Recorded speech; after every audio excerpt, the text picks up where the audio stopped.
Hi viewers, welcome to my channel. Today I want to share my idea about gerund. আজকে আমরা যে গুরুত্বপূর্ণ বিষয়টি নিয়ে আলোচনা করব সেটা হচ্ছে gerund. তাহলে আর দেরি নয়, শুরু করা যাক আমাদের আজকে gerund নিয়ে আলোচনা। gerund কোন কোন জায়গায় বসতে পারে? gerund পাঁচটি জায়গায় বসতে পারে। কয়টি জায়গায়? পাঁচটি জায়গায়। সাবজেক্ট হিসাবে, অবজেক্ট হিসাবে, প্রিপোজিশনের পরে, কমপ্লিমেন্ট হিসাবে এবং ভার্বাল নাউন হিসাবেও বসতে পারে। তাহলে প্রথমে সাবজেক্টিভ জিরান্ড নিয়ে কথা বলি। যে জিরান্ড সাবজেক্ট হিসাবে বসে, যেমন walking is a good habit। তাহলে উদাহরণ দিয়ে লক্ষ্য করো, walking is a good habit. এখানে ভার্বের সাথে আইএনজি যুক্ত আছে, কিন্তু ভার্বের সাথে আইএনজি যুক্ত থাকলে জিরান্ডও হতে পারে, পার্টিসিপলও হতে পারবে। তাহলে আমরা বুঝবো কিভাবে এটা জিরান্ড না পার্টিসিপল? যখন দেখবো সাবজেক্ট হিসাবে বসেছে এবং ভার্ব ওয়ান এর সাথে আইএনজি যুক্ত রয়েছে, অর্থাৎ সাবজেক্ট হিসাবে বসেছে এবং ভার্ব ওয়ান এর সাথে আইএনজি যুক্ত রয়েছে, তখন তাকে আমরা জিরান্ড বলতে পারবো। যেমন walking is a good habit, এখানে কিন্তু ওয়াকিংটা সাবজেক্ট, তাহলে নিঃসন্দেহে এটা কি? এটা কি? জিরান্ড। তারপরে অবজেক্ট হিসাবেও কিন্তু বসতে পারি। কি হিসাবে? অবজেক্ট হিসাবে। যেমন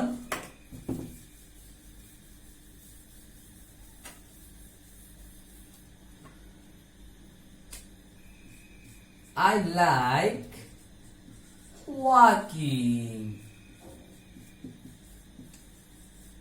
very much. I like walking very much.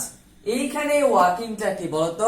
এখানে ওয়াকিংটা হচ্ছে অবজেক্ট, অর্থাৎ জিরান্ড অবজেক্ট হিসেবে বসতে পারে এবং ভার্ব ওয়ানের সাথে আইএনজি যুক্ত রয়েছে, তাহলে ওয়াকিংটা কি?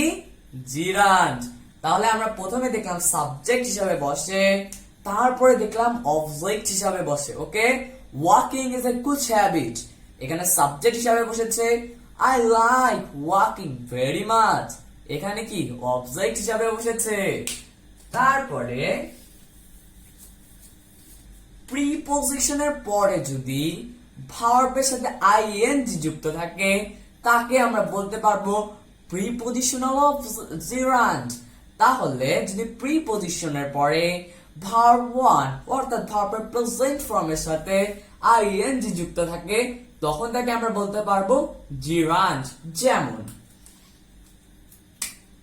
By reading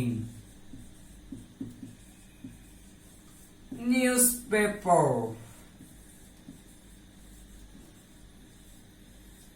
you will shine in life।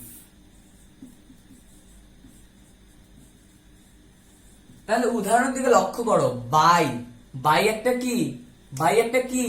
Preposition. তাহলে এখানে প্রিপোজিশন, তারপরে verb one, read verb one, এরপরে আইএনজি যুক্ত রয়েছে। তাহলে প্রিপোজিশনের পরে যদি আইএনজি যুক্ত থাকে, তাহলে তাকে আমরা নিঃসন্দেহে বলতে পারবো ইট ইজ জিরান্ড। তাহলে by reading newspaper you will shine in life, তাহলে রিডিংটা কি? রিডিংটা নিঃসন্দেহে, আনডাউটলি জিরান্ড। তারপরে যেটা রয়েছে কমপ্লিমেন্ট হিসাবে জিরান্ড বসতে পারে। এখন কমপ্লিমেন্ট হিসাবে জিরান্ড বসবে, তার আগে আমাদেরকে জানতে হবে কমপ্লিমেন্টটা কি, কমপ্লিমেন্ট আসলে কি। তাহলে এখন আমরা জানছি আসলে কমপ্লিমেন্টটা কি।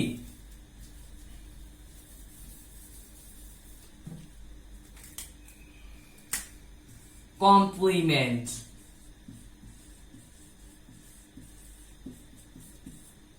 লিঙ্কিং ভার্বের পরে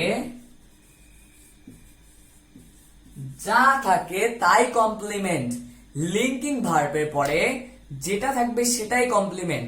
এখন জানতে হবে লিঙ্কিং ভার্বটা কি। লিঙ্কিং ভার্বটা হলো যেটা সাবজেক্ট সম্পর্কে অতিরিক্ত তথ্য দিবে, তাকে আমরা বলতে পারবো লিঙ্কিং ভার্ব। যেমন I am a student, I am a student, আমিটাকে স্টুডেন্ট ছাত্র, তাহলে এখানে এটা হচ্ছে লিঙ্কিং ভার্ব। এই লিঙ্কিং ভার্বের পরে যদি ভার্বের প্রেজেন্ট ফর্মের সাথে আইএনজি যুক্ত থাকে তাকে আমরা বলতে পারবো কি কমপ্লিমেন্ট। তারপরে আর এই কমপ্লিমেন্ট হিসাবে বসলে তাকে আমরা জিরান্ট বলতে পারবো। তারপরে যেটি রয়েছে সেটা হচ্ছে ভার্বাল, অর্থাৎ ভার্বাল নাউন। এখন ভার্বাল নাউনটা কি? দা আর ওয়াফের মাঝে একটি ওয়ার্ড, তাকে আমরা ভার্বাল নাউন বলবো। দা ওয়াফের মাঝে একটি ওয়ার্ড, তাকে আমরা ভার্বাল নাউন বলবো। যখন সেটা ভার্ব ওয়ানের সাথে আইএনজি যুক্ত হবে তাকে আমরা কি জিরান্ট বলতে পারবো। যেমন দা reading of a newspaper is important or essential। তাহলে এখানে লক্ষ্য করো দা এবং অফের মাঝে একটি ওয়ার্ড, দা এবং অফের মাঝে একটি ওয়ার্ড কোনটি? Reading. The reading of a newspaper is important or essential for us। তাহলে এখানে দা এবং অফের মাঝে যে অর্থটি রয়েছে এবং তার সাথে অর্থাৎ ভার্ব ওয়ান ভার্বের প্রেজেন্ট ফর্মের সাথে আইএনজি যুক্ত রয়েছে তাকে আমরা বলতে পারবো জিরান্ট। তাহলে আজকে আমরা কি নিয়ে আলোচনা করলাম? জিরান্ট নিয়ে আলোচনা করলাম। আশা করি সবারে জিরান্ট একেবারে ক্লিয়ার হয়েছে। Is clear to all? Okay, তাহলে আজকে আমি বিদায় নিচ্ছি। আল্লাহ হাফেজ।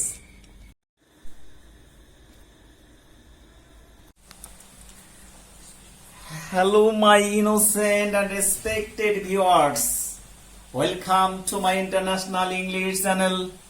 Today I want to spend some time discussing and sharing the topic Girand. It is clear to all that today's topic is Girand. Girand. What is Girand? Girand is a double part of a speech combined a noun and a verb in a sentence. Word gerund is a verb form which works as a noun and a verb in a sentence. যখন ভার্বের present ফর্মের সঙ্গে আইন যুক্ত করার পরে ওই শব্দটি বাক্যের মধ্যে নাউনের কাজ করে এবং ভার্বের কাজ করে তখন ওই শব্দটিকে জিরান্ড বলা হয়। তাহলে what is জিরান্ড? Girand is a word that works as a noun and verb in a sentence. Or gerund is a double part of speech, a noun and a verb combined. It is clear to all? তাহলে জিরান্ড কি? ভার্বের present ফর্মের সঙ্গে আইন যুক্ত করার পরে ওই শব্দটি যদি সেন্টেন্সের মধ্যে নাউন এবং ভার্বের কাজ করে তাকে আমরা বলবো জিরান্ড। জিরান্ড সাধারণত বাক্যের মধ্যে 6 ভাবে ব্যবহার করা যায়, অতএব জিরান্ডকে আমরা 6 প্রকার বলতেই পারি। প্রথমে লক্ষ্য করো হোয়াইট বোর্ডের দিকে, verb present form base form আইন যুক্ত করলাম, ওই শব্দটি ভার্বের কাজ করলো, নাউনের কাজ করলো, তাকে আমরা জিরান্ড বলবো। যেমন swimming is a good exercise. Swimming is a good exercise. Here swimming is a gerund. Next, subject gerund কে বলছিলাম আমরা 6 ভাবে সেন্টেন্সের মধ্যে ব্যবহার করতে পারি। লক্ষ্য করো হোয়াইট বোর্ডের দিকে কি লেখা আছে? Subjective gerund। ভার্বের প্রেজেন্ট ফর্মের সঙ্গে আইন যুক্ত করার পরে ওই শব্দটি যদি বাক্যের মধ্যে সাবজেক্ট হিসেবে বসে তাকে আমরা বলবো সাবজেক্টিভ gerund। যেমন swimming, swimming is good for health. তাহলে এখানে সুইমিংটা কি সাবজেক্টিভ জিরান। আবার অবজেক্টিভ জিরান আর সাবজেক্টিভ জিরানের পার্থক্য হলো যদি ট্রানজিটিভ ভার্বের পরে ভার্বের সঙ্গে যদি আইন যুক্ত থাকে তাহলে ওই আইনযুক্ত ফর্মকে আমরা বলবো জিরান্ড। কি জিরান্ড বলবো? Objective gerund. যেমন I love swimming, I love dancing, I love reading, I love walking. তাহলে ড্যান্সিং ওয়াকিং এখানে যেহেতু কে লাভ ভার্বের পরে অবজেক্ট হিসেবে পড়ছে, এর নাম আমরা বলতে পারি অবজেক্টিভ জিরান্ড। নেক্সট কি আছে? অ্যাডজেক্টিভ জিরান। এটা একটা পিকুলিয়ার টাইপের জিরান, অর্থাৎ নাউনের আগে যদি ভার্বের সঙ্গে আইন যুক্ত থাকে এবং ওই শব্দটি যদি কম্পাউন্ড নাউন হিসেবে বসে থাকে তাহলে তাকে আমরা বলবো অ্যাডজেক্টিভ জিরান। যেমন ইট is a dining table, it is A reading lamp, it is A walking road. তাহলে এখানে রিডিং, ডাইনিং, ওয়াকিং শব্দটাকে যদিও আমরা পার্টিসিপল বলতে চাই বা বলতে পারি, কিন্তু আসলে এখানে পার্টিসিপল না, সামান্য একটু পার্থক্য আছে। যদি ভার্বে আইন যুক্ত হওয়ার পরে নাউনের আগে যদি বসে এবং ওই শব্দটিকে যদি কে ফর দ্বারা বিচ্ছিন্ন করা যায় তখন তাকে আমরা বলবো জিরান্ড। লক্ষ্য করো, বলছিলাম কি ইট ইজ আ ওয়াকিং ওয়ে। তাহলে এই ওয়াকিং শব্দটা অনেকেই বলতে পারে পার্টিসিপল, কিন্তু পার্টিসিপল না, এখানে জিরান। কারণ এই শব্দটিকে ফর দ্বারা বিচ্ছিন্ন করা যায়। যেমন যদি বলি it is a way for walking. আমি আবার বলছিলাম it is a dining table, তাহলে it is a table for dining. তাহলে ফর দ্বারা যদি বিচ্ছিন্ন করা যায় তখন ওই ভার্বের আইনযুক্ত ফরকে আমরা বলবো কে জিরান্ড, অর্থাৎ অ্যাডজেক্টিভ জিরান্ড। কারণ যে নাউনের আগে ওই শব্দটি ব্যবহার করা হয়। Next prepositional জিরান্ড।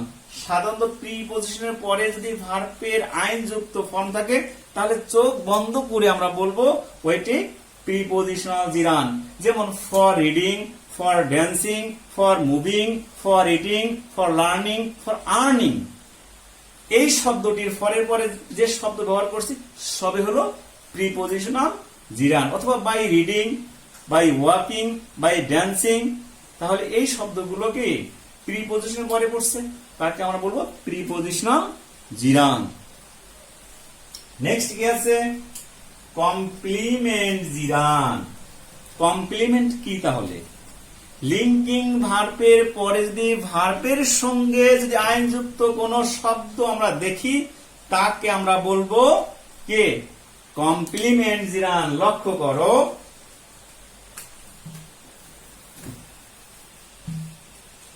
seeing is believing, seeing is believing। তাহলে এইটা হলো লিঙ্কিং ভার্ব। লিঙ্কিং ভার্বের পরে যে ভার্ব পড়ছে আইন যুক্ত হয়েছে ভার্বের প্রেজেন্ট ফর্মের সঙ্গে, তাহলে এই বিলিভিংটাকে বলবো আমরা কমপ্লিমেন্ট জিরান্ড। তাহলে কমপ্লিমেন্ট জিরান্ড কে লিঙ্কিং ভার্বের পরে যদি ভার্বের বেস ফর্মের সঙ্গে যদি আইন যুক্ত থাকে ওই শব্দটিকে আমরা বলবো কমপ্লিমেন্ট জিরান্ড। যেমন my hobby is gardening, my hobby is gardening. তাহলে এখানে গার্ডেনিংটা কে কমপ্লিমেন্ট জিরান্ড। নেক্সট আছে কি ভার্বাল জিরান্ড, অর্থাৎ ভার্বাল জিরান্ডের দিক লক্ষ্য করে একটি খুব চমৎকার একটা সূত্র আছে। প্রথমে দা থাকবে, তারপরে ভার্বের বেস ফর্ম থাকবে, এর সঙ্গে আইনযুক্ত থাকবে, তারপরে অফ থাকবে।